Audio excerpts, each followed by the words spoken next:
Αγαπητοί φίλοι, γεια σας. Ερχόμαστε να ευχηθούμε και πάλι καλή χρονιά σε όλους τους φίλους, καλή πρόοδο, επιτυχία στους μαθητές μας, στους φοιτητές μας, τα καλύτερα για όλους τους συναδέλφους και όλους τους φίλους για τις οικογένειές τους, οικογενειακή ευτυχία, υγεία και ό,τι επιθυμεί ο καθένας. Νομίζω ότι το σημαντικότερο με τις ευχές είναι να αντιλαμβανόμαστε την αξία που έχουν. Πολλοί θα πούν πως οι ευχές είναι κάτι τετριμένο. Νομίζω πως αυτό που αξίζει και που ο καθένας μπορεί να εκτιμήσει είναι αν οι ευχές σου για αυτόν βγαίνουν μέσα στην ψυχή σου, και αυτό είναι προϊόν βέβαια και της σχέσης που έχεις τόσο με τους στενούς ανθρώπους όσο και με αυτούς του ευρύτερου περιβάλλοντος. Έρχομαι σήμερα λοιπόν να ξεκινήσω μια θεματολογία η οποία έχει ήδη αρχίσει και έμεινε σε ένα σημείο. Θα τελειώσουμε ή θα επιδιώξουμε να τελειώσουμε το βιβλίο της Α Λυκείου. Και πριν από αυτό όμως να κάνουμε μερικές επιμέρους παρατηρήσεις και κάποιες ανακοινώσεις. Έχω λοιπόν να σας πω πρώτα απ' όλα ότι πρόσφατα γράφτηκαν, αν προσέξατε, τα θέματα του ΕΦΕ, της Ομοσπονδίας Εκπαιδευτικών Φροντιστών Ελλάδας, τα οποία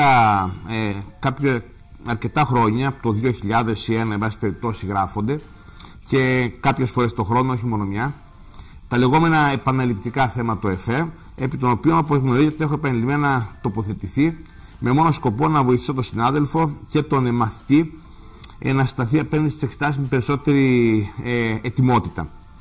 Θα βρείτε λοιπόν στη σελίδα μου στο YouTube, στο κανάλι My Name is Teacher, και το έχουν βρει πάρα πολλοί συνάδελφοι ήδη, και μέσα σε 3 μέρες είδα ότι όχι μόνο το είδαν, αλλά και μου έγραψαν πάρα πολύ θερμά σχόλια και σε προσωπικά μηνύματα και στο Facebook. Και χάρηκα πάρα πολύ που εξυπηρετήθηκε ο στόχος, ο οποίος, όπως λέω εκεί, είναι καθαρά συμβουλευτικός. Η μόνη παρατήρηση που κάνω από εδώ λοιπόν με την ευκαιρία αυτή είναι ότι, όπως θα θυμούνται και οι συνάδελφοι της Ομοσπονδίας, ήδη από το 2012 είχα επικοινωνήσει με την Ομοσπονδία στη Θεσσαλονίκη τότε, με το Προεδρείο στη Θεσσαλονίκη, και είχα δηλώσει την πρόθεσή μου να παρέμβω συμβουλευτικά και να βοηθήσω, γιατί νομίζω πως όλοι μας σε έναν κοινό στόχο δουλεύουμε και δεν υπήρχε ποτέ καμία ούτε διάκριση ούτε αντιπαλότητα για κανένα λόγο. Και ήθελα λοιπόν να το πω αυτό σήμερα από εδώ, για να γίνει γνωστό ότι πάντα είμαι πρόθυμος και πάντα είμαι ανοιχτός με όλες τις διαστάσεις που έχει πάρει αυτή τη στιγμή το έργο μας, να συμβάλλω και να στηρίξω τον συνάδελφό μου. Πόσο μάλλον το μαθητή, ο οποίος είναι αυτός που πρέπει όλοι μαζί να στηρίξουμε και να ετοιμάσουμε κατάλληλα. Δεν υπήρχε λοιπόν ανταπόκριση το 12, ενώ υπήρχε πρόθεση από μένα για μια κοινή πορεία. Δεν ευδοκίμησε αυτή η θέση. Αργότερα αυτή η κίνηση, προχωρήσαμε και πάλι σε μια επαφή αργότερα, τελευταία 2 χρόνια έχει γίνει μια επαφή με το καινούργιο Προεδρείο. Υπήρχε μια τηλεφωνική επικοινωνία λίγο συγκρατημένη, ίσως με καχυποψία, δεν ευδοκίμησε. Υπήρχαν ερωτηματικά του τύπου, ας πούμε, ακόμα σε ποιο χώρο εργάζομαι εγώ, δηλαδή δεν έχει κατανοηθεί ότι είμαι 28 χρόνια σε αυτό το χώρο και μόνο σε αυτό το χώρο βρίσκομαι.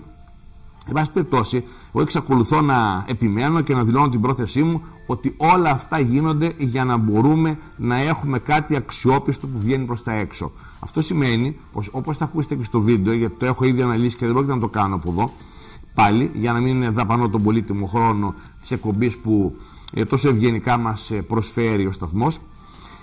Αυτό που θέλω μόνο είναι να κατανοηθεί πως υπάρχουν για όλα τα πράγματα σχολικά βιβλία, τα οποία τουλάχιστον, όποια και αν είναι αυτά, και δεν πρόκειται να συζητήσουμε ξανά το θέμα των βιβλίων, όταν ξαναγραφούν τουλάχιστον θα είναι κάποια άλλα. Αυτή τη στιγμή είναι αυτά και είναι τα επίσημα εγχειρίδια των εξετάσεων.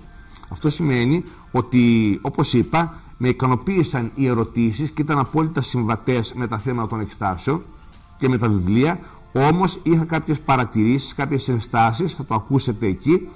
Το όνομα του βίντεο είναι θέματα έκθεσης στο ΕΦΕ Γ Λυκείου με την ημερομηνία 3 Πρώτου 2017. Κάποιες παρατηρήσεις λοιπόν στο απαντητικό, το οποίο το έχω κυκλοφορήσει δημόσια την τελευταία εβδομάδα, και θα δείτε πως εκτιμώ πως οι συνάδελφοι κατανόησαν και το στόχο και τη σαφήνεια των λεγόμενων. Άρα λοιπόν δεν σας ταλαιπωρώ περισσότερο. Στο κανάλι μας My Name is Teacher λοιπόν θα βρείτε αυτό το σχολιασμό, παρατηρήσεις και σχόλια επί το απαντητικού εν τη αυτή περιπτώσει λοιπόν της εξέτασης έκθεσης Γ Λυκείου ΕΦΕ 3 Πρώτου 17. Ας προχωρήσουμε σε ένα νέο θέμα, το οποίο είναι μια ανακοίνωση και θέλω να την κάνω στην αρχή. Σας έχω πει ότι το My Name is Teacher είναι ένα πρόγραμμα που έχει πάρα πολύ προχωρήσει πια και έχει ανοιχτεί σε όλες εκείνες τις κατευθύνσεις που θα μπορούσαν να εξυπηρετήσουν αυτό που ο δάσκαλος αντιμετωπίζει με το μαθητή του στην τάξη.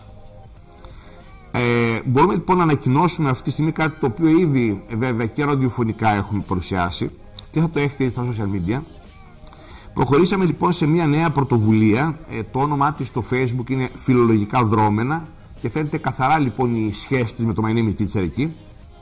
Είδα ότι υπήρξε κινητικότητα άμεσα την περίοδο των εορτών προς την κατεύθυνση του να βρουν οι συνάδελφοι και βρίσκουν ακόμα τη σελίδα μας, όπως και την άλλη μας σελίδα Διδακτική Φιλολογικών Μαθημάτων, όπου γίνονται παρατηρήσεις αναφορικά με τη διδακτική των μαθημάτων μας.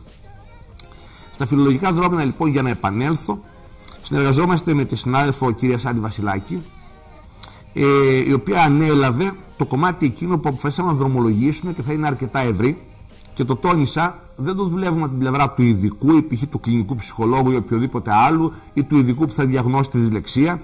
Ερχόμαστε όμως από την πλευρά του δασκάλου και μόνο να ασχοληθούμε με θέματα και όπως η δυσλεξία, όπως την αντιμετωπίσαμε στην τάξη και συμβουλεύσαμε το παιδί και το γονιό του να δουν τον ειδικό. Όπως για παράδειγμα οι μαθησιακές δυσκολίες εν γέννη, με την ίδια ακριβώς λογική και πορεία. Θέματα σχολικού εκφοβισμού, το θεωρώ πάρα πολύ σημαντικό, γιατί παρεμποδίζει το παιδί από την δουλειά του αυτή, από τη συγκέντρωσή του στην εκπαιδευτική πράξη. Τα περιγράφω όλα εκεί λοιπόν στη σελίδα και θα δείτε πως αυτό που ξεκινάμε με την κυρία Βασιλάκη είναι ένα ολοκληρωμένο έργο και φυσικά θα ζητήσουμε και έχουμε ήδη ζητήσει και τη στήριξη των ειδικών και εντός του Πανεπιστημίου, οι οποίοι μας είπαν ότι θα είναι πάντα δίπλα μας σε ό,τι αφορά το κομμάτι του ειδικού. Εμείς είμαστε πάντα, το τονίζω αυτό, στο κομμάτι του δασκάλου, ο οποίος θα συναντήσει, συναντά πάντα λιγότερο ή περισσότερο αυτές τις δυσκολίες του παιδιού. Επίσης και του γονιού του, γι' αυτό ακριβώς από την αρχή έχουμε μιλήσει για την πρόθεσή μας να λειτουργήσουμε τη σχολή γονέων. Έχουμε κάνει κάποιες κινήσεις λοιπόν και θεωρώ ότι τα μηνύματα ήταν αρκετά θετικά και στην κατεύθυνση αυτή θα προχωρήσουμε. Θα τα βρείτε λοιπόν όλα αυτά στη σελίδα Φιλολογικά Δρόμενα. Είναι μια σελίδα λοιπόν στο Facebook, η οποία αλληλεπιδρά με τις άλλες σελίδες μας και εκεί λοιπόν θα μπορείτε να έχετε μια εικόνα των δράσεων αυτών. Μια εξ αυτών θα σας παρουσιάσω τώρα αμέσως. Χαρακτηριστικά λοιπόν, για να αντιληφθείτε τις κινήσεις που αρχίζουμε να κάνουμε, την Κυριακή 8 Πρώτου, το My Name is Teacher, το τμήμα πληροφορικής Πανεπιστημίου της Αλίας, τα Φιλολογικά Δρόμενα ως το καθήλυνα, ας πούμε, αρμόδιο κομμάτι μας, βρεθήκαμε όλοι μαζί στο Hilton σε μια εκδήλωση που διοργάνωσε πρωτοβουλία το ιδιωτικός ερευνητής κ. Γιώργος Τσούκαλης για το σχολικό εκφοβισμό. Όχι λοιπόν στο bullying, όχι στο σχολικό εκφοβισμό, ήταν και το γενικότερο έτσι, σύνθημα, στο πούμε έτσι, της εκδήλωσης. Ευχαριστήσαμε τον κύριο Τσούκαλη, θεωρήσαμε μεγάλη τιμή το ότι αντιλήφθηκε πως ο δάσκαλος πρέπει να είναι εκεί και θεώρησε πως από αυτήν την εικόνα που έχει για το έργο μας έχουμε άμεση σχέση και μπορούμε να βοηθήσουμε, ιδιαίτερα και μέσα από τα σεμινάρια εκπαιδευτικών για τα οποία θα μιλήσω αμέσως μετά. Εκεί λοιπόν έγινε μια τοποθέτηση με ένα εκλεκτό πάνελ ομιλητών. Κάναμε μια τοποθέτηση και εμείς. Θα τη βρείτε στο βίντεο το σχετικό που υπάρχει επίσης στο κανάλι μας My Name is Teacher. Εξηγήσαμε πώς αυτό αφορά το δάσκαλο. Υπήρξαν και ειδικοί οι οποίοι και μέσα στο σχολείο ως ειδικότεροι ημών από την κατεύθυνσή τους, π.χ. και ψυχολόγοι και με ειδικότητες που πέραν του εκπαιδευτικού έχουν μεταφέρει εντός του σχολείου. Υπήρξαν άνθρωποι οι οποίοι διευθύνουν σχολικές μονάδες και προσχολικής ηλικίας και δευτεροβάθμιας κλπ. Και όλοι αυτοί, και οι συναδελφοί μας λοιπόν εκπαιδευτικοί, αλλά και οι ειδικοί ψυχολόγοι, θα δείτε υπάρχει ένα πολύ χαρακτηριστικό πάνελ όπου εξέφρασε πλήρως όλες τις πλευρές του φαινομένου αυτού, του λυπηρού αυτού και ανησυχητικού φαινομένου. Όλοι λοιπόν συμφώνησαν στο ότι έχει πάρει διαστάσεις ανησυχητικές και πρέπει να συνταχθούμε όλοι προς την κατεύθυνση αυτή της αντιμετώπισης του. Εμείς λοιπόν με την παρέμβαση που θα δείτε τονίσαμε ότι είμαστε έτοιμοι και ερχόμαστε στο πλευρό του κυρίου Τσούκαλη και όλων των υπολείπων των συνεργατών και συνοδοιπόρων να προχωρήσουμε στην αντιμετώπιση αυτής της μάστιγας και σκεπτόμαστε σύντομα να εντάξουμε αφενός στα σεμινάρια εκπαιδευτικών μια τέτοια διαδικασία εκπαίδευση του δασκάλου στην αντιμετώπιση του φαινομένου αυτού, αφετέρου, και δεν ξέρω αν αυτό υπάρχει ακριβώς στο βίντεο γιατί έγινε προς το τέλος αυτή η ανακοίνωσή μας, Για πρώτη φορά ανακοινώσαμε εκεί ότι είμαστε πρόθυμοι και να βοηθήσουμε στην πληροφορική στη δημιουργία μιας διαδικτυακής πύλης, ενός ηλεκτρονικού περιβάλλοντος για την ενημέρωση κάθε ενδιαφερομένου, του παιδιού, του γονιού του κλπ, των δασκάλων αναφορικά με το φαινόμενο αυτό, και υπήρξε πάρα πολύ θετικό κλίμα στην υποδοχή της πρότασής μας αυτής. Θέλω λοιπόν να ευχαριστήσω τον κύριο Τσούκαλη και τους συνεργάτες, τους διοργανωτές κλπ της εκδήλωσης και όλους τους κυρίους και τις κυρίες που παρευείχαν στο πάνελ αυτό, με συγχωρείτε. Να ευχαριστήσω και τη συνεργάτηδά μου, κυρία Βασιλάκη, η οποία είναι αυτή που δρομολογεί την πλευρά αυτή, γιατί όπως αντιλαμβάνεστε είναι μεγάλο το εύρος του έργου και δεν μπορούμε πλέον να το υλοποιήσουμε ως ένας άνθρωπος μόνος, ή τουλάχιστον στις αρχικές διαστάσεις που το έργο είχε πάρει. Ας περάσουμε λοιπόν, όλα αυτά μπορείτε να τα δείτε στη σελίδα μας, υπάρχει ενημερωτικό υλικό σε βίντεο για όλα. Ας περάσουμε στα σεμινάρια εκπαιδευτικών, τα οποία ανέφερα. Μόλις τώρα λοιπόν ολοκληρώσαμε τον κύκλο των σεμιναρίων της Αθήνας στην παρούσα φάση. Είχαμε πάρα πολύ καλή υποδοχή από τους συναδέλφους, μας έδειξαν την ικανοποίησή τους, τους ευχαρίστησα τον καθένα προσωπικά. Μας είπαν για μια ακόμα φορά ότι θεωρούν πως το έργο αυτό βρίσκεται στη σωστή κατεύθυνση. Έχουμε κάποιες σκέψεις που θα μπορούμε να ανακοινώσουμε τουλάχιστον τον επόμενο μήνα για κάτι για κάτι διαφορετικό, όχι κάτι ούτε πιο οργανωμένο, γιατί αυτά που κάνουμε στις διαστάσεις που έχουν ως σεμινάρια ή ως σχολείο 12 εβδομάδων εξ αποστάσεως σε σεμινάριο έχουν πλήρεις διαστάσεις και οργάνωση, μορφή η οποία έχουν αποκτήσει από την αρχή, διοργανώνονται για δεύτερη ή τρίτη φορά κάποια εξ αυτών ή για τρίτο χρόνο, αν μιλάμε για τα σεμινάρια από το 2015 αρχής γενομένης. Αυτό λοιπόν που ήθελα να πω είναι ότι ετοιμάζουμε κάτι άλλο, πολύ διαφορετικό, το οποίο θα μπορώ να ανακοινώσουμε στον επόμενο μήνα, όπου θα ξεκινήσω να το οργανώνω πια, και θα καταλάβετε πως ασχολούμαστε μόνο με αυτό. Πώς θα βοηθήσουμε τον εκπαιδευτικό, πώς θα ετοιμάσουμε το σχολείο του αύριο. Άρα λοιπόν να ευχαριστήσω και από τους συναδέλφους οι οποίοι εκφράζουν την ικανοποίησή τους για το έργο αυτό, για τους στόχους αυτού του έργου. Η επόμενη κίνησή μας είναι το σεμινάριο στο Βόλο στις 28 και 29 Ιανουαρίου και η έναρξη του σχολείου των 12 εβδομάδων, του σεμιναρίου των 12 εβδομάδων λοιπόν, η οποία θα ανακοινωθεί μέσα από τα social όπως κάνουμε πάντα, το οποίο θα τρέξει για τρίτο κύκλο αυτή τη φορά. Μια τελευταία ανακοίνωση. Είχαμε ανακοινώσει εδώ και πολύ καιρό, είχαμε επισημάνει ότι ετοιμάζουμε ένα ηλεκτρονικό περιβάλλον, έναν δικτυακό τόπο, για να εξυπηρετήσουμε τις ανάγκες του εργαστηρίου, ανεξάρτητα λοιπόν από οποιαδήποτε άλλη σελίδα, και εκεί μπορούμε να έχουμε όλες τις δυνατότητες για πολύ σύγχρονη σελίδα λοιπόν, για να εξυπηρετήσουν οι ανάγκες του μαθητή, του δασκάλου, του κάθε ενδιαφερόμενου, του γονιού, να παρακολουθήσει και μια σχετική αρθρογραφία για όλα μας τα αντικείμενα.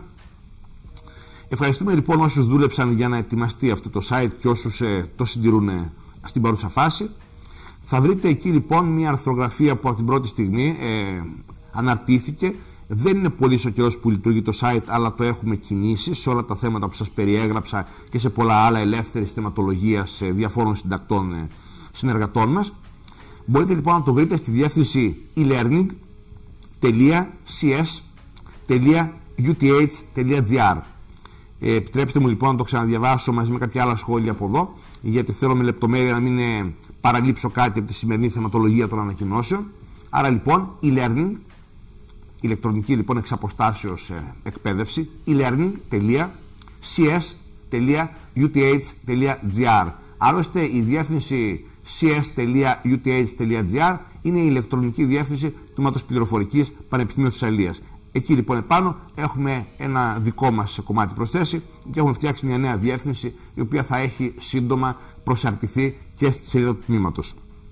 Αυτές τις ανακοινώσεις θέλω να κάνω για να είναι γνωστές στο ξεκίνημα της χρονιάς ότι τρέχουν αυτά τα πράγματα και μπορείτε εκεί να μας βρίσκετε σε αυτές τις δράσεις, να μας παρακολουθείτε κλπ.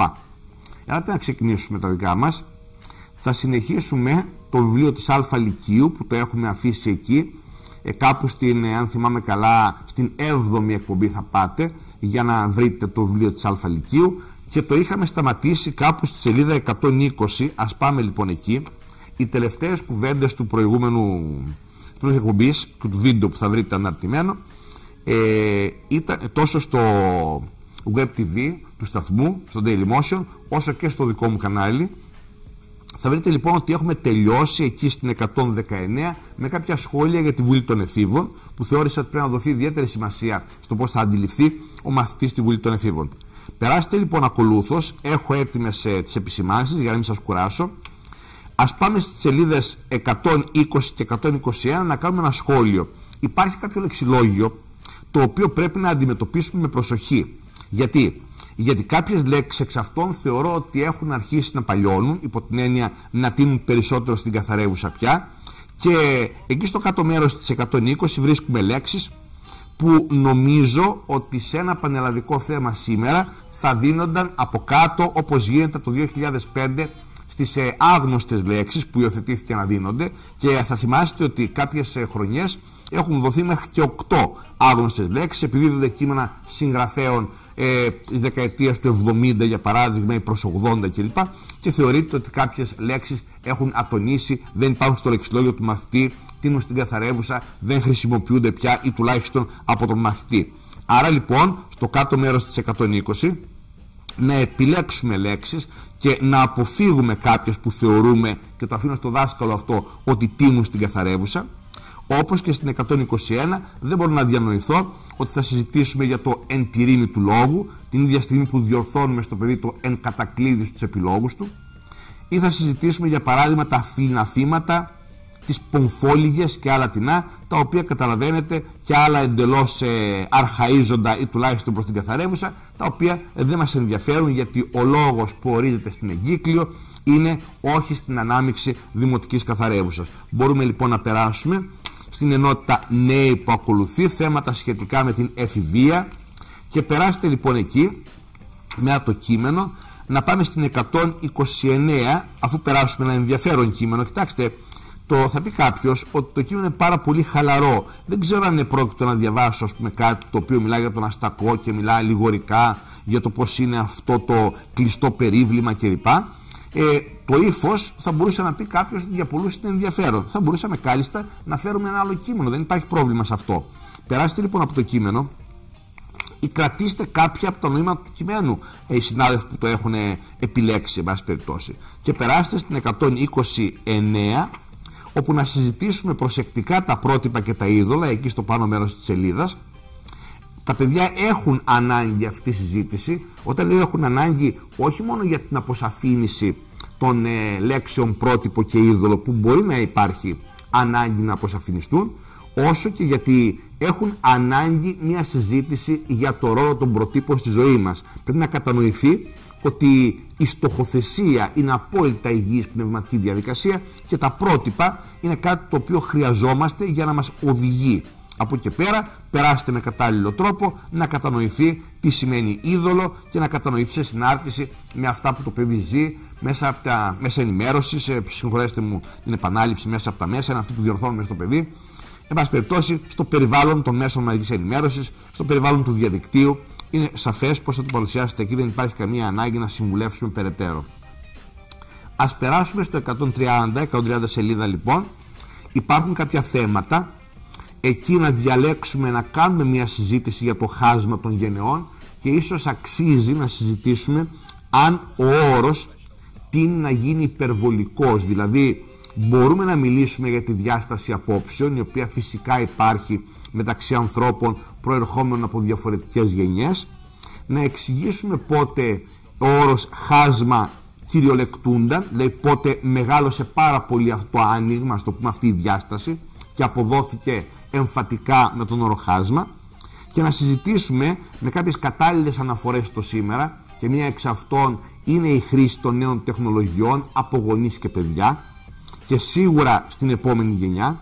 Να συζητήσουμε λοιπόν κατά πόσο αυτό, τουλάχιστον σαν όρος, είναι πάρα πολύ βαρύ, ίσως αυστηρό. Γι' αυτό ακριβώς συμφωνούμε στη διάσταση απόψεων και ερχόμαστε να δείξουμε πώς θα μπορούσαμε να φτάσουμε σε ένα σημείο όπου να υπάρξει μια εξισορρόπηση του τι είναι φυσική διάσταση απόψεων, του τι είναι διαφορά, σε τι βαθμό αυτή είναι απειλητική και σε τι βαθμό η νέα τεχνολογία, το διαδίκτυο παίζουν ρόλο σήμερα στο να γεφυρωθεί ο χώρος, στο χώρο της εμπειρίας θα αναφερθούμε. Αν θυμάστε και το πανελλαδικό του 2011, που έφερε το διαδίκτυο αποφασιστικά πια το 2011, σχολίασε ακριβώς το θέμα της εμπειρίας. Αυτό είναι που μας ενδιαφέρει και θέλουμε να αναζητήσουμε στις δύο γενιές αυτές λοιπόν τι γίνεται στο χώρο της εμπειρίας, έτσι ώστε να δούμε αν μπορούν να προσεγγίσουν. Δεν έχω κάτι άλλο. Ένα καλό θεματάκι πριν φύγουμε από τη σελίδα. Πρώτο-τελευταίο βελάκι στην 130, ο ελεύθερος χρόνος των νέων και η συμβολή του σχολείου και της πολιτείας στην αξιοποίησή του. Θέλω να κάνω μια παρατήρηση εδώ, την αντιμετώπισα σε διορθώσεις και είναι χρήσιμο να ακουστεί. Έχουμε ένα θέμα δικό μας, οποιοδήποτε, που στο β' ερώτημα επιλέγουμε να ρωτήσουμε και πώς το σχολείο θα βοηθήσει στο τάδε, σε αυτό που περιγράφουμε. Καταλαβαίνετε ότι πρέπει πρώτα απ' όλα να προσέξει ο μαθητής ότι έχουμε ρωτήσει το σχολείο ή αλλιώς η εκπαίδευση. Και πολλοί είναι εκείνοι οι οποίοι από βιασύνη και από τη συνήθεια θα προτρέξουν και θα γράψουν και άλλους φορείς. Ας μείνουμε λοιπόν στο ότι μας έχει ρωτήσει με σαφήνεια το σχολείο. Καταλαβαίνετε ότι δεν υπάρχουν διλήμματα τι είναι το σχολείο και τι η πολιτεία στην περίπτωση αυτή. Δηλαδή το πώς το σχολείο θα συμβάλλει. Το σχολείο είναι η εκπαίδευση και το οποίο στην κορυφή του έχει τον αρμόδιο φορέα, εν τη αυτή περιπτώσει το Υπουργείο Παιδείας και όλα τα αρμόδια όργανα, των οποίων οι αποφάσεις, οι ρυθμίσεις κλπ. Έχουν ως κατάληξη το σχολείο στο οποίο φοιτάς. Δηλαδή, όταν συζητάμε το σχολείο, μιλάμε για την εκπαίδευση ως συνολική διαδικασία, την οποία διευθύνει η πολιτεία, η οποία υλοποιείται από αρμόδια όργανα και φορείς και εν τέλει λαμβάνει την τελική της διάσταση εκπαιδευτική πράξη στον χώρο του σχολείου με τους εκπαιδευτικούς και τους μαθητές. Καταλαβαίνετε λοιπόν ότι σε εκείνη τη συζήτηση που ο μαθητής μας λέει εγώ έγραψα και για την πολιτεία ή δεν έγραψα για την πολιτεία αλλά μόνο για το σχολείο. Το σχολείο στο οποίο φοιτάς, για να είμαστε ακριβείς, κάνει πράγματα τα οποία έχει οργανώσει θεσμικά η πολιτεία για την εκπαίδευση. Αν η εκπαιδευτική στο α σχολείο σε σχέση με το β είναι πιο δημιουργική, αν υλοποιούν περισσότερο τα μέσα και τα εργαλεία τα οποία τους έχει διαθέσει ήδη η πολιτεία, αν αξιοποιούν τη φαντασία τους, την πρωτοβουλία τους κλπ. Αυτό είναι ένα θέμα το οποίο αφορά το δάσκαλο. Αλλά θα ήθελα να κατανοηθεί πως σε ό,τι αφορά θέματα όπως για παράδειγμα η συγγραφή νέων σχολικών εγχειριδίων, η ένταξη νέων μαθημάτων για να εξυπηρετήσουν νέες ανάγκες, η αντικατάσταση κάποιων παλιών κλπ. Όλα αυτά είναι μια κεντρική απόφαση, άρα η πολιτεία είναι αυτή η οποία στο συγκεκριμένο τομέα της εκπαίδευσης αποφασίζει για αυτά, όπως σε ένα άλλο τομέα, έφερα το παράδειγμα αυτού του μαθητή, παράδειγμα της κοινωνικής ασφάλισης, ή σε ένα άλλο τομέα για παράδειγμα των οικονομικών, ασχολείται με άλλα επιμέρους θέματα μέσα από τα αντίστοιχα όργανα, τα θεσμικά όργανα και φορείς. Στην περίπτωσή μας, ρωτάω ο μαθητής τώρα λοιπόν, έχουμε μία ερώτηση. Ο ελεύθερος χρόνος των νέων και η συμβολή του σχολείου και της πολιτείας στην αξιοποίησή του. Θα το σκεφτείτε ένα λεπτό, θα κάνουμε ένα σύντομο διάλειμμα και θα έρθω να το συζητήσουμε. Ευχαριστώ.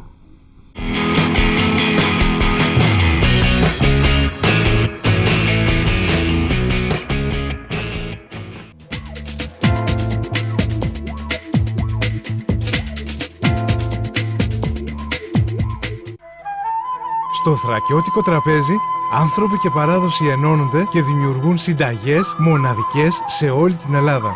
Απολαύστε σήμερα φιλέτο γαλοπούλας ψητό και χειρομέρι ψητό με μοναδική νοστιμιά. Θράκης γεύσης, αλλαντικά με ονομασία προέλευσης. Γιατί εμείς εδώ στη Θράκη ξέρουμε. Θέλεις να βρίσκεις τα πάντα για την τεχνολογία. Να είσαι ένα βήμα μπροστά. Έλα στο κατάστημα Κιτέας και βρες αυτό που ψάχνεις. Κιτέας. Κινητά, τάμπλετ, λάπτοπ. Κιτέας. Ρυθμίσεις επισκευές. Κιτέας. Αξεσουάρ, γκάτζετ, επιτραπέζια παιχνίδια. Κιτέας. Τα πάντα για την τεχνολογία. Με τέχνη τα επεξεργαζόμαστε. Με σεβασμό τα τελειοποιούμε και στην παραμικρή λεπτομέρεια. Με αγάπη σας τα προσφέρουμε. Μάρμαρα, γρανίτες, χαλαζιακά υλικά από όλο τον κόσμο για ξεχωριστές δημιουργίες ποιότητας. Μάρμαρα Ποντίκα, η πολυτέλεια της φύσης.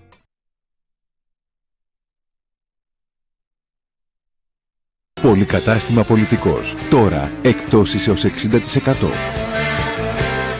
Όλα τα αγαπημένα σας μπραντς με μία βόλτα σε ένα χώρο και με εκπτώσεις έως 60%. Πολιτικός, the shopping destination.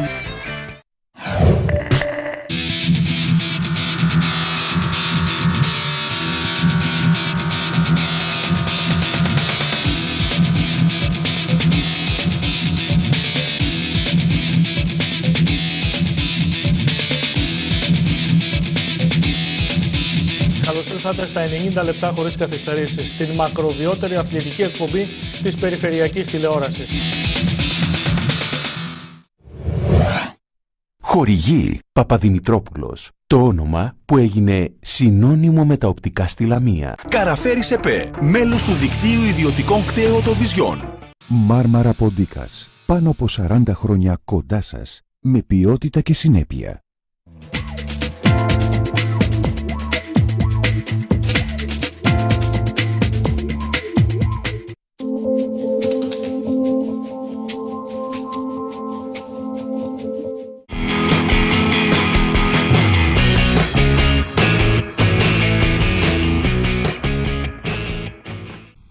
Σας άφησα λοιπόν λίγο χρόνο για να ανοίξετε και το βιβλίο σας, σελίδα 130. Είμαστε λοιπόν στο βιβλίο της Α Λυκείου και τελειώνουμε εκείνα που ξεκινήσαμε ή επιχειρούμε να τελειώσουμε εκείνα που ξεκινήσαμε στην 7η εκπομπή.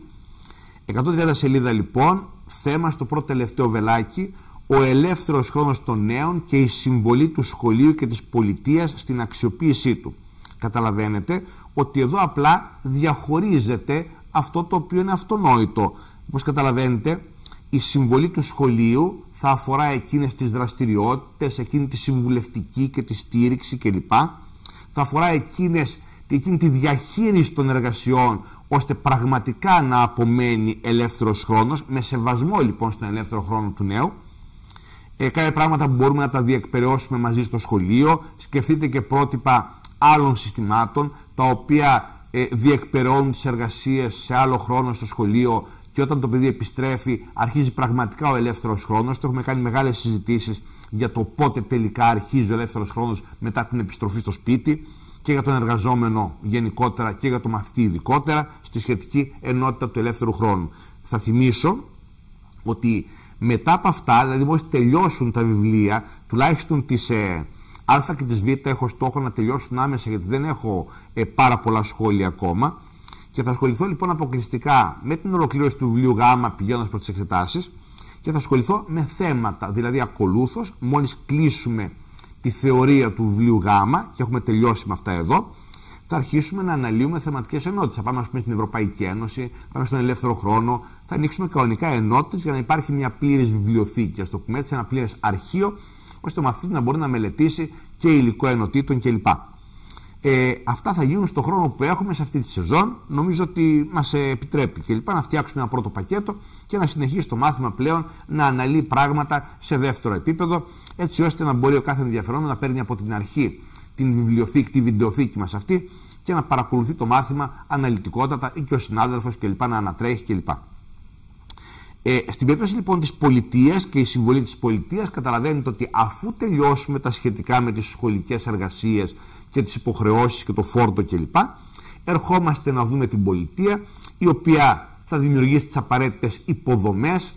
Σκεφτείτε ότι κατά καιρούς και σε θέματα εξετάσεων εμφανίστηκε το αν υπάρχει η δυνατότητα, αν υπάρχει υποδομή, αν υπάρχουν τα κέντρα ψυχαγωγίας και διασκέδασης και όπως αλλιώς, αν υπάρχουν οι χώροι άθλησης, αν θυμάμαι καλά λοιπόν, και έρχεστε να σκεφτείτε τέτοιους χώρους όπου να μπορούν να ικανοποιούνται όλα τα ενδιαφέροντα των νέων ανθρώπων. Καταλαβαίνετε ότι το αστικό κέντρο με τη μεγάλη πληθυσμιακή πυκνότητα δημιουργεί θέμα στο κατά πόσο είναι επαρκής αυτή η χώρη.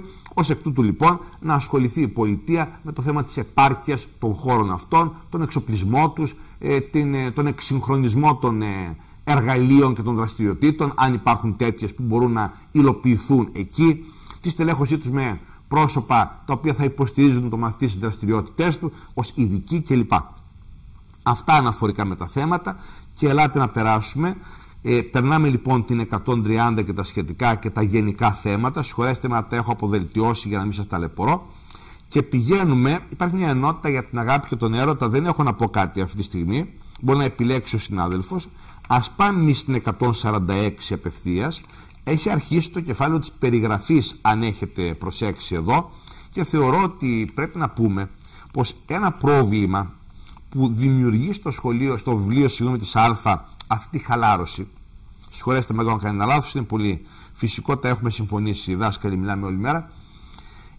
Το κεφάλαιο της περιγραφής και της αφήγησης παρακάτω δεν ξέρω αν έχει πια περιθώρια να μπει μέσα στο Λύκειο. Δηλαδή δεν πρόκειται εγώ να σχολιάσω αυτή τη στιγμή την επιστημονική πρόθεση, τον επιστημονικό σχεδιασμό των συντακτών, αλλά θα κάνω μια παρατήρηση από την πλευρά του δασκάλου και αυτόν που εισπράττει ο δάσκαλος τα επόμενα χρόνια. Διότι όπως καταλαβαίνετε η Α μπορεί να λειτουργήσει ως όσο αθώα τάξη θέλουμε. Το ξαναείπαμε στην αρχή, αν θυμάμαι, της εκπομπής 7. Η περιγραφή λοιπόν νομίζω ότι κρατάει το παιδί σε ένα πιο χαλαρό περιβάλλον, σε πράγματα τα οποία τείνουν προς το γυμνάσιο, και γι' αυτό, αφού αυτό είναι το βιβλίο, θα ήθελα εμείς να είμαστε πιο προσεκτικοί, εκπαιδευτικοί, ποια πράγματα θα κάνουμε. Δηλαδή δεν μπορώ να καταλάβω, ας πούμε, κάποιες σελίδες όπως η 142, 143 κλπ. Τι θα είχαμε να κάνουμε, και σας βεβαιώνω ότι ήθελα πάντα να το καταλάβω, όπως και άλλες θα σας δείξω παρακάτω. Προτιμότερο είναι εκεί, αν έχετε το χρόνο, να κάνετε πράγματα από αυτά που θα δείξουμε, αλλά σε καμία περίπτωση απλές αναγνώσεις υλικού, οποιοδήποτε υλικού. Υπάρχει ένα πρόβλημα, είναι ευάλωτο το μάθημα εκεί σε αυτό το σημείο και σε αυτή την τάξη, και εμάς ο στόχος μας είναι, είπαμε από την αρχή, να το κάνουμε να κοιτάζει ευθέως προς τα πάνω. Θα μου πούν κάποιοι, μιλάς συνέχεια για τις εξετάσεις και θα αλλάξει το σύστημα και δεν θα έχει εξετάσεις. Δεν έχω σκοπό να απαντήσω σε αυτό. Ας το πούμε διαφορετικά. Όταν αλλάξει, το μάθουμε όλοι. Αυτή τη στιγμή υπάρχουν στο τέλος και κάποιες εξετάσεις. Ας πάμε διαφορετικά. Υπάρχει στο τέλος η πορεία του παιδιού προς την ενηλικίωσή του. Και νομίζω ότι αυτό θα συμβαίνει πάντα, δεν μπορεί να το αρνηθεί κανείς. Και τουλάχιστον ως δάσκαλοι αισθανόμαστε ευθύνη, γιατί θέλουμε να σκεπτόμαστε ότι θα τελειώσει το σχολείο ένα παιδί που υπήρξε μαθητής μας και μπορεί να αντιλαμβάνεται πράγματα και να στέκεται σε μια συντροφιά αύριο ως άνθρωπος 19 και 20 ετών και να συμμετέχει, να κατανοεί. Το μάθημα είναι το μάθημα που διαμορφώνει τρόπο σκέψης και έκφρασης, το έχουμε ξανασυζητήσει, και το τραγικό θα ήταν να σκεφτεί ο δάσκαλος ότι ο μαθητής του σε αυτή την ηλικία είναι σε μια παρέα και αρκείται στο να κουνάει το κεφάλι ή να αισθάνεται τα μηχανία, γιατί δεν μπορεί να διαχειριστεί τη συζήτηση και να συμμετέχει σε αυτή. Στο κομμάτι που μας αναλογεί τουλάχιστον από εδώ, ας κάνουμε ό,τι θεωρούμε καλύτερο με την εμπειρία που έχουμε για να βοηθήσουμε το παιδί αυτό και τουλάχιστον να θεωρήσουμε έτσι, καθόλου εγωιστικά, αλλά ως ολοκλήρωση και επιβεβαίωση της προσφοράς αυτού που διαλέξαμε να κάνουμε, για να μπορούμε να θεωρήσουμε λοιπόν ότι το έργο μας έχει ολοκληρωθεί, τουλάχιστον ολοκληρώνεται κάθε φορά με την αποφοίτηση μιας σειράς μαθητών μας και, όπως έλεγε κάποτε και ένα πανελλαδικό θέμα, και την ένταξη λοιπόν των τελειοφύτων στην κοινωνία. Αν θυμάστε, ήταν το πανελλαδικό του 4, αν δεν απατώμε, το οποίο μιλούσε για τον τρόπο που το σχολείο και ο δάσκαλος συμβάλλουν στη διαχείριση των πληροφοριών στη νέα εποχή, και το οποίο είναι παρμένο από ένα σημείο του βιβλίου της Β' Λυκείου, που μιλούσε ακριβώς σελίδα 58, να θυμίσω, για τον νέο ρόλο του σχολείου και του δασκάλου. Σας λέω πάρα πολλά πράγματα, τα οποία μπορεί να τα ακούτε αυτή τη στιγμή βιαστικά, αλλά μπορείτε να ανοίξετε τα βιβλία και τα θέματα, σας τα ονομάζω όλα, και να τα διαχειριστείτε με την ησυχία σας μέσα από το βίντεο πια που θα ακούτε, οπότε δεν υπάρχει κανένα πρόβλημα, μπορείτε να το επισκεφθείτε όσες φορές θέλετε. Φεύγουμε από εκεί, καταλαβαίνετε ότι στην 146 βάζω ερωτηματικό. Τι να πω για την Ύφη Μεσογείων? Δεν κατάλαβα ποτέ. Και στην 150 βάζω ερωτηματικό. Ελάτε, τι να πω για το Πυργή, το ζωγραφιστό χωριό? Να πω οτιδήποτε. Τουλάχιστον να πω κάτι για την ενεργητική παθητική σύνταξη, την οποία την έχουμε παραδώσει στη Β' Λυκείου από το σχολικό βιβλίο Β' Λυκείου 266-267. Τουλάχιστον να πω αυτό. Δεν νομίζω ότι έχω να διαβάσω κάτι στην 150. Ελάτε στην 153. Και εδώ επίσης η κυριολεκτική και μεταφορική ή και με άλλες ονομασίες δηλωτική και συνυποδηλωτική χρήση της γλώσσας θα τα βρείτε στο βίντεο του βιβλίου Β. Αν θυμάμαι είναι η εκπομπή 8, ναι, είναι η 8. Εκεί λοιπόν θα βρείτε πώς σε συμβουλεύω με αφορμή τη σελίδα 39 του βιβλίου Β, που εμφανίζει πάλι τις λειτουργίες και χρήσεις της γλώσσας, πώς συμβουλεύω να τακτοποιήσουμε λοιπόν στη συνείδηση του παιδιού τις διάσπαρτες στα σχολικά βιβλία ονομασίες των λειτουργιών της γλώσσας. Αυτά λοιπόν με την 153, και περνάμε και από την αναφορά μας για το βιβλίο Β.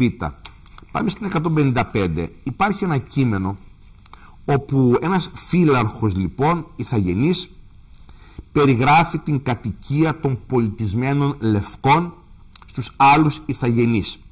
Αν αξίζει για κάποιο λόγο να το διαβάσουμε, είναι γιατί έχει την ίδια αξία που έχει και το κλασικό κείμενο που κυκλοφορεί στην Αμερική, όπου ζητούν οι Αμερικανοί από τους ηθαγενείς Ινδιάνους να απελευθερώσουν μια τεράστια γεωγραφική ζώνη, να την πουλήσουν, δεν έχει σημασία, και εκείνοι αρνούνται να φύγουν από τον τόπο τους, και περιγράφει εκεί στην επιστολή ο Ινδιάνος αρχηγός ποιος ακριβώς είναι ο τόπος του και πώς ο άνθρωπος ζει σε συνεργασία και σε απόλυτη σύμπνοια και ένταξη, αγάπη κλπ, όπως θέλετε, με τον τόπο του, ως ένα πράγμα, ως γέννημα πραγματικά της μητέρας φύσης, σε αντιδιαστολή με το Πούζιο Λευκός και πώς έχει φτιάξει αυτόν τον κόσμο του, τον ασφικτικό κλπ.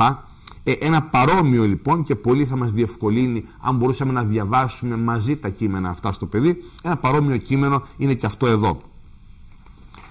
Μπορούμε λοιπόν να φύγουμε, αφού τελειώσουμε το κείμενο της 155, οι λόγοι του Φιλάρχου κλπ, από το νησί Τάδε του Νότιου Ειρηνικού, και περνάμε λοιπόν στα σχετικά με τον πολιτισμό κλπ. Στο κείμενο της 184, περάστε από τα διάφορα αντικείμενα της περιγραφής, δεν έχω κρατήσει κάτι άλλο.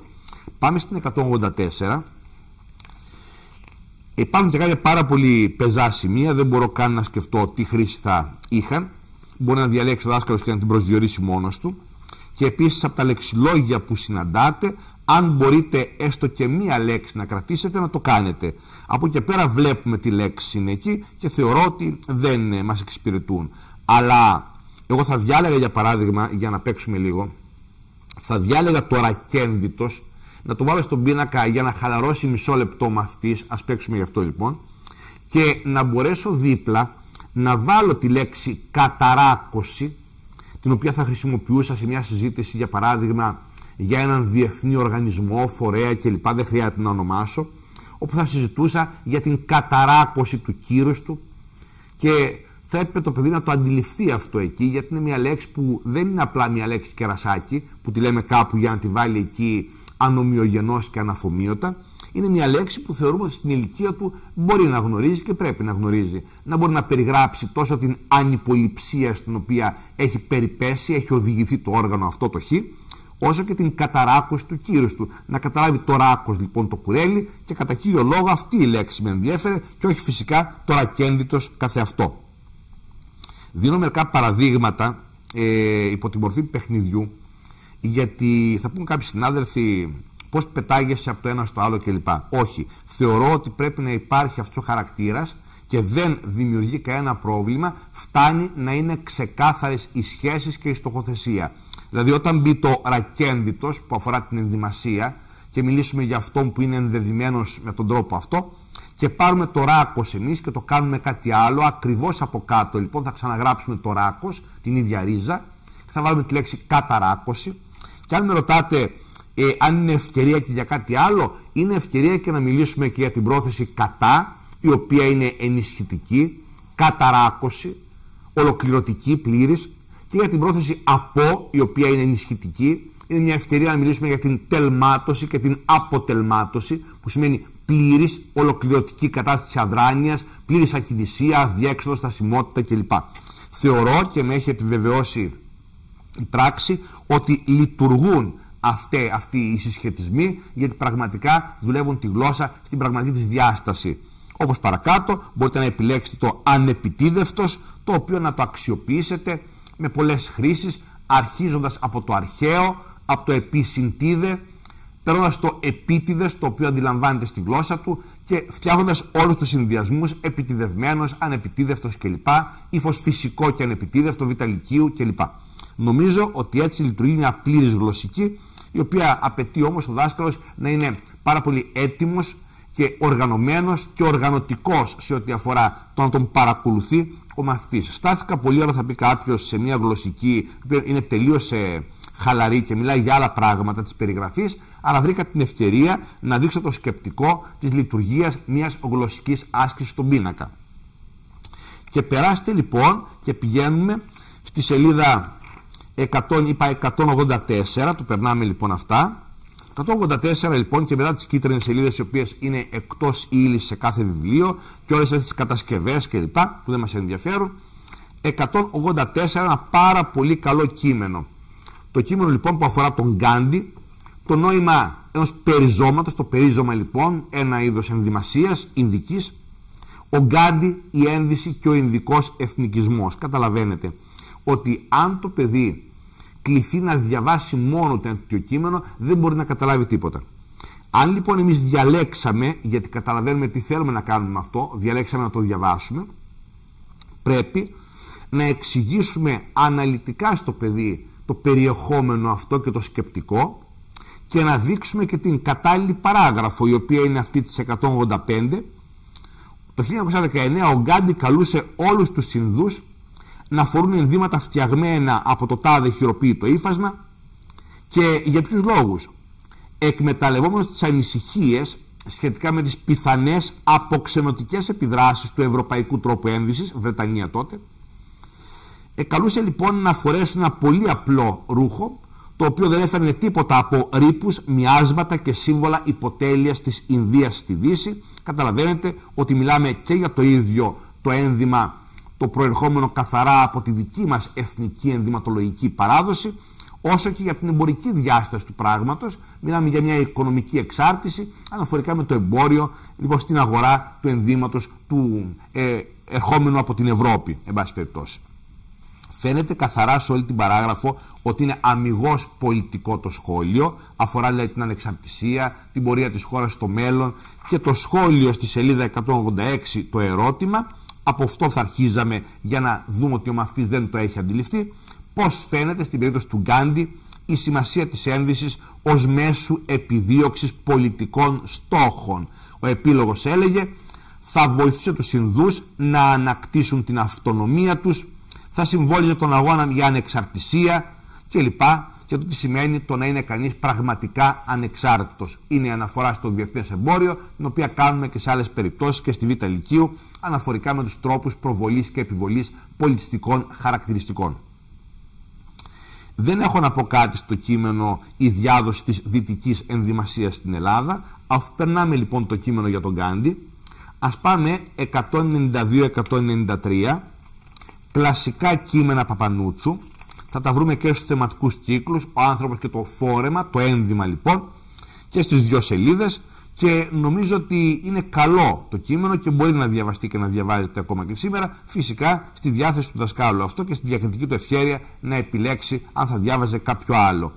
Και περνάμε λοιπόν από εκεί και πηγαίνουμε να διαβάσουμε λίγο Καβάφη. Για ποιο λόγο? Πάμε 194. Για όποιο λόγο και αν το κάνουμε, νομίζω ότι χρειάζεται το παιδί να καταλάβει το ποίημα αυτό ηγεμών εκδυτικής Λιβύης. Σε τι αναφέρεται? Να βρούμε μια ευκαιρία να πούμε και για την χαρακτηριστική καβαφική ηρωνία, ένα γνήσιο στοιχείο της καβαφικής γραφής. Τονίζω ότι πάντα ασχολούμαστε με τη γενικότερη παιδεία και καλλιέργεια του παιδιού όταν έχουμε την ευκαιρία, και αυτή τη στιγμή είμαστε σε μια τάξη που έχουμε ακόμα το χρόνο. Και να καταλάβουμε λοιπόν και πώς συνδέεται το περιεχόμενο αυτό με το τι θέλει να πει αφενός για αυτήν καθεαυτήν την ενδυμασία, γι' αυτό βρίσκεται εδώ, αλλά γενικότερα μπορεί να γίνει και μια σύνδεση με το θέμα των κοινωνικών προτύπων, μπορεί να γίνει και μια σύνδεση με τον ανθρώπινο χαρακτήρα κλπ. Όπου θέλετε μπορούμε να το πάμε. Σημασία έχει να καταλάβει το παιδί αυτή την καυστικότητα για έναν άνθρωπο κενό περιεχομένου. Και μετά από αυτό να περάσουμε σελίδα 195. Υπάρχει ένα πολύ καλό κείμενο για το πανκ.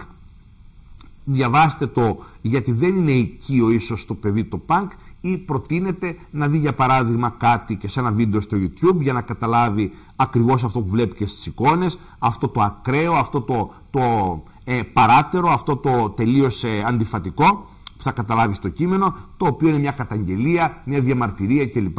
Άρα μπορούμε να το συζητήσουμε έτσι. Αν το καπέλο δεν ταιριάζει, φόρα το. Άρα λοιπόν οτιδήποτε τέτοιο ως μηχανισμός θα αντιμετωπιστεί. Το ένδυμα λοιπόν ως μηχανισμός. Φεύγουμε λοιπόν και από τα σχόλια για το πανκ και πηγαίνουμε στη 200 σελίδα. Δεν έχω κάτι άλλο να παρατηρήσω. Πηγαίνουμε στη 200, τρόποι ανάπτυξης παραγράφου, ανάπτυξη παραγράφου με αναλογία. Ο μόνος λόγος που θα σταθώ είναι για να έχουμε μια ακόμα φορά την ευκαιρία να πούμε ότι προσέξτε, το φαινόμενο έχει θεωρία και θα έρθει η ώρα που θα έχει ξεκάθαρη θεωρία. Θα έρθει η ώρα σημαίνει υπάρχει αυτή δεδομένα στο βιβλίο Γ, στο βιβλίο Β κλπ. Σε όσα φαινόμενα, σε όσους τρόπους παρατίθενται εκεί, υπάρχει θεωρία. Άρα λοιπόν όχι χαλαρά σε καμία περίπτωση από την πρώτη στιγμή η θεωρία της αναλογίας, η οποία εμφανίζεται ως παρομοίωση ή μεταφορά και στη συνέχεια παρουσιάζεται αναλυτικά μια αναλογική σχέση. Έχω μια παρατήρηση εδώ, βγαλμένη από την εμπειρία και να την κάνετε στο μαθητή επιτόπου στον πίνακα προτείνω. Όταν συζητάμε το η αναλογία εμφανίζεται ως παρομοίωση ή μεταφορά, σαν μια παρομοίωση στο λόγο, του κάνουμε και ένα παράδειγμα και του λέμε αυτό είναι σαν εκείνο, αυτό είναι όπως εκείνο, αυτό μοιάζει με εκείνο. Και επειδή το παιδί κρατάει ό,τι ακούει, ανάλογα και με το πόσο εμφατικά είναι τα παραδείγματά μας, ελάτε σε ένα πανελλαδικό, π.χ. σε εκείνο της βίας του 8, ένα επαναληπτικό ή ομογενό, δεν έχει σημασία, και δείτε στο κείμενο, λέει, γιατί μοιάζει να λύνουν τα προβλήματα όλων εκείνων κλπ. Και έχουν υπάρξει πολλές περιπτώσεις που σε εκείνο το σημείο ο μαθητής βλέπει ένα μοιάζει και μας λέει κατευθείαν να είναι αυτό που έχουμε πει, υπάρχει το μοιάζει. Καταλαβαίνετε ότι αυτό μοιάζει δεν είναι αυτό μοιάζει με το άλλο, μοιάζει να λύνουν τα προβλήματα, δίνει την εντύπωση, φαίνεται κλπ. Αυτά είναι καθαρά συμβουλές για να καλλιεργούμε και την εμπειρία του μαθητή και να καλλιεργούμε το αυτί του ουσιαστικά στο να διακρίνει τα διάφορα παιχνίδια της γλώσσας μας, η οποία ομολογουμένως είναι μια πολύτροπη γλώσσα, πάρα πολύ πλούσια, αλλά επειδή μεθοδολογικά θα μας δεσμεύσει αυτό, καλό είναι να κάνουμε παραδείγματα που μας λέει η εμπειρία, ώστε να τα αποφύγει σε μια κρίσιμη στιγμή που η βιασύνη θα τον οδηγήσει να κάνει εύκολα ένα λάθος. Μοιάζει λοιπόν να λύνουν τα προβλήματα, είναι τελείως διαφορετικό, δίνει την εντύπωση ότι μπορεί να τα λύσει η βία στην περίπτωσή μας. Και φεύγουμε λοιπόν από εδώ, από την αναλογία, και ένα πολύ καλό κείμενο που θα διαβάσουμε είναι στην 203. Το κείμενο «Η παραβολή του αετού». Είναι απόλυτα συμβατό με τη συζήτηση περί αναλογίας που κάναμε μόλις. Θα κάνουμε και μια συζήτηση περί αλληγορίας. Αν δείτε στη 205 το πρώτο βελάκι μετά το κείμενο θα μας πει το κείμενο είναι παραβολικό κάθετος αλληγορικό. Τι είναι η αλληγορία, θα το δείξουμε και στον πίνακα, να χωρίσουμε λίγο και τα συνθετικά. Έχει μέσα τη ρίζα από το αγορεύω, άλλο λέω λοιπόν και άλλο εννοώ, αλληγορώ λοιπόν. Οπότε να καταλάβουμε και το σκεπτικό της αλληγορίας, σωστό είναι εδώ, να δείξουμε στο τέλος του κειμένου ότι αυτό είναι από το έργο Αφρικανικές ιστορίες και να το αφήσουμε εκεί για λίγο στο μυαλό του παιδιού, δηλαδή θα μπορούσε να είναι και οποιασδήποτε άλλες ιστορίες, θα ήθελα μετά να το διαβάσουμε και ενώ στην αρχή είναι πάρα πολύ χαλαρό και μιλάει για τον αητό που τον είχαν κάνει κοτόπουλο και τον έτρεφαν σαν κοτόπουλο κλπ. Θα έρθει εκείνη η τελευταία παράγραφος, εκεί με την έξοδο από το λόγο λοιπόν, όπου ο γράφων σε μια αποστροφή του λόγου του λέει «Λαέ μου της Αφρικής, πλαστήκαμε κατ' εικόνα του Θεού, οι άνθρωποι όμως θέλησαν να μας κάνουν να πιστεύουμε πως είμαστε κοτόπουλα και το πιστεύουμε ακόμα, που σημαίνει έχουν καταφέρει όλοι εκείνοι που πέρασαν και θέλουν να μας ελέγξουν να